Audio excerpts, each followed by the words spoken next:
கவனிச்சு பாருங்க, பையனை எங்கேயுமே விட்டு கொடுக்க மாட்டான். பையனை எங்கேயுமே விட்டு கொடுக்க மாட்டான். என்ன உங்க பையன் ஃபெயில் ஆம்ல, திருத்தனவன் சரியா திருத்தல. பையன் கீழே விழுந்துட்டான், போடக்கூடாத இடத்துல கல்ல போட்டாங்க.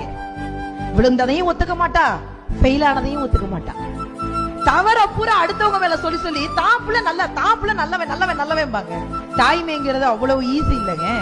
1ஆம் மாதம் உதிரம் நின்று, 2ஆம் மாதம் இதுவன அறிந்து, 3ஆம் மாதம் முகமது வெளுத்து, 4ஆம் மாதம் வாந்தி எடுத்து, 5ஆம் மாதம் மாங்காய் தின்று, 6ஆம் மாதம் சாம்பல் தின்று, 7ஆம் மாதம் இடையது மெலிந்து, 8ஆம் மாதம் நடையது தளர்ந்து, 9ஆம் மாதம் சிலர் முன் அழுது, 10ஆம் மாதம் பலர் முன் அழுது, நீ அம்மா என்று ஒரு வார்த்தை சொல்வதற்காக 1,00,000 தடவை அம்மா அம்மா அம்மா அம்மான்னு கத்துனவதா சார் நம்ம அம்மா.